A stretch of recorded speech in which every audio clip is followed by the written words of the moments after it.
Hello everybody, my name is Brendan Heffernan. I'm the youth and skate pastor here at LifeBridge Church, and today is Maundy Thursday, and we have an opportunity today to reflect on what Maundy Thursday means. I didn't grow up celebrating Maundy Thursday. This has been a newer thing for me, but I've learned a lot about it as I've prepared for this, and I've learned that Maundy is not a word that we use very often. It kind of sounds like Monday, but it's Thursday, so it kind of sounds like Maundy Thursday. But what Maundy means is it's a word derived from the Latin word for command. And so Maundy Thursday is a reflection on the command that the Lord gave us to love one another as He's loved us. And so we're going to look at that today just for a couple minutes as to what this means, how we can remember it, and what it looks like for our lives, and 3 different moves as to what happened on that Thursday. And the first one is Jesus washing the disciples' feet.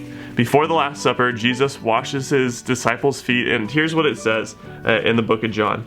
It says, "The evening meal was in progress, and the devil had already prompted Judas, the son of Simon Iscariot, to betray Jesus. And Jesus knew that the Father had put all things under His power, and that He had come from God and was returning to God. So He got up from the meal, took off His outer clothing, and wrapped a towel around His waist. After that, He poured water into a basin and began to wash His disciples' feet, drying them with the towel that was wrapped around Him."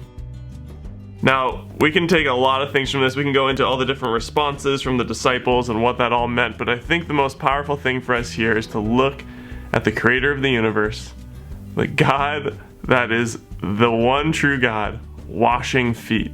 A role that was reserved for servants and for lower people, but yet here we see the Creator of the universe doing that for His disciples, and it's an amazing picture for us as to how we are to love other people. Jesus did that to show them, hey, I am here, I love you, and I will serve you, and I will do incredible things for you. And He sets that for us as an example. Now remember the context. It says right there that the evening meal was in progress. This is the Last Supper. They're sitting down for a meal. And now there is nothing more central to us as humans, maybe, as gathering around a meal. God has made it that we should eat 3 times a day. We will not make it unless we eat.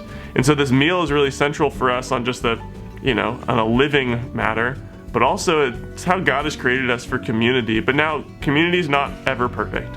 There's always going to be things in the midst of it. And for us as humans, for us with our friends, with our family, with our neighbors, when we gather around a meal, it's never going to be perfect. And it was not perfect then either. Look over in the book of Matthew.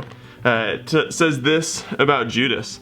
It says, Then one of the 12, the one called Judas Iscariot, went to the chief priests and asked, 'What are you willing to give me if I deliver him over to you?'" Him being Jesus. So they counted out for him 30 pieces of silver.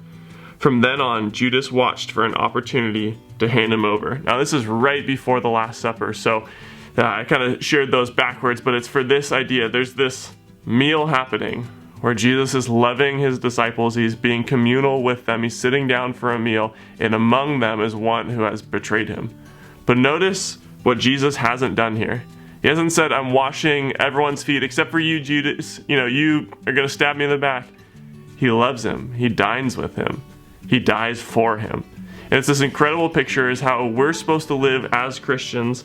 And it starts with this. We know this. We've heard this many times in church. If you hadn't been to church before, you might experience this if you come visit.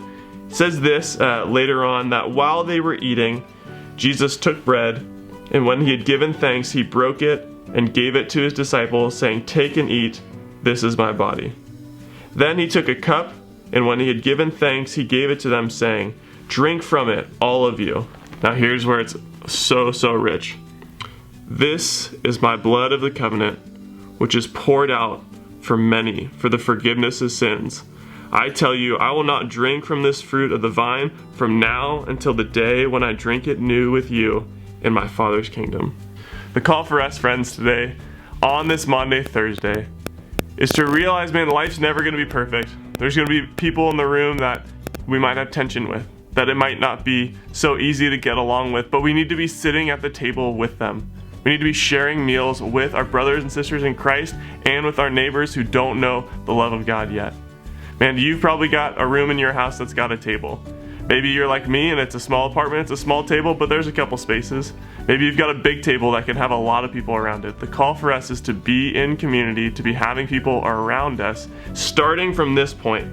that we have communed with Christ. We have eaten of his flesh and drank of his blood. We have received salvation in him, and we go out from there and we love those around us. John 13 tells us this. He says, "Now that I, your Lord and teacher, have washed your feet, you also should wash one another's feet. I have set for you an example that you should do as I have done for you." Friends, would we go do that today? Would we do for others what Christ has done for us and remember what Jesus has showed us on Maundy Thursday?